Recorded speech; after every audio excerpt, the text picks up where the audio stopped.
Se lève ton étoile comme un signe du royaume. Quand se donne la vie, partout déjà chante l'amour. Quand se donne la vie, dans l'attente de ton jour, nous veillons dans l'espérance.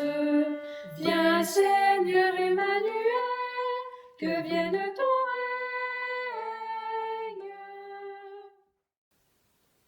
Bon dimanche! Bon dimanche!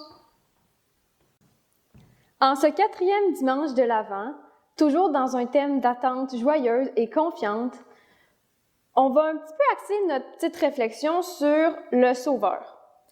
Quels sont les intervenants qui ont, dans cette attente, accepté de jouer un rôle important dans la venue de ce Sauveur?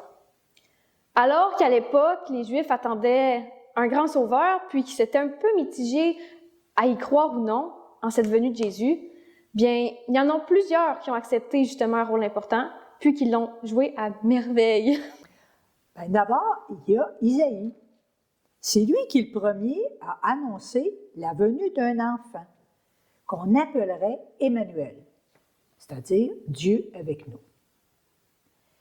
Par contre, Marie est la figure prédominante de l'attente joyeuse et de la confiance en Dieu par excellence.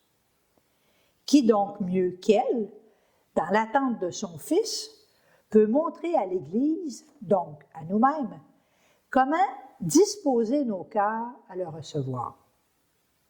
Marie a accepté de se mettre au service du Seigneur, malgré les conséquences que cela pouvait avoir sur sa vie. Elle a une confiance sans borne lors de l'annonciation par l'ange Gabriel et a accepté de porter Jésus. Je suis la servante du Seigneur, qu'il soit fait selon ta volonté.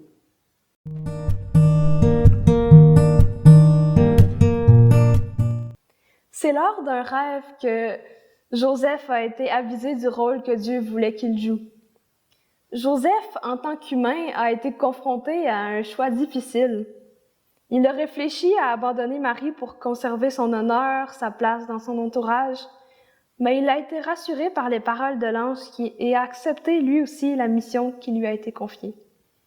L'enfant vient de l'Esprit Saint, ne crains pas de prendre chez toi Marie. Que feriez-vous à sa place? Nous aussi devons résister au jugement des autres, avoir un cœur ouvert et des convictions solides pour faire ce qui est bien. À l'époque des Juifs qui attendaient le Sauveur, dans le temps de Joseph et Marie, ils attendaient un Sauveur qui viendrait les délivrer de l'oppression des Romains, de les délivrer de tout le problème. Ça faisait des milliers d'années qu'ils entendaient. Mais même les apôtres qui ont vécu avec Jésus, ils étaient pas mal sûrs qu'il était là pour les délivrer aussi. Mais c'est un sauveur à sa manière. Ils se sont longtemps demandé quand est-ce que Jésus va passer à l'action.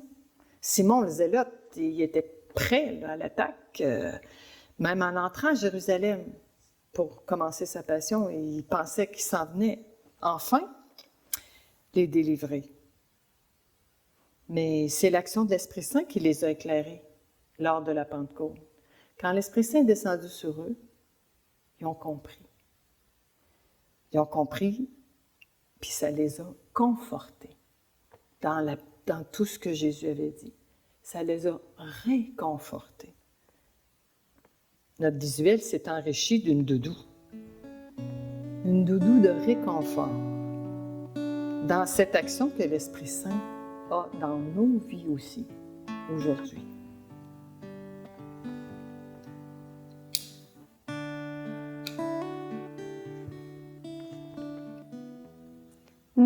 Avons-nous compris quelle sorte de sauveur Jésus était? Est-ce que notre Pentecôte est arrivée?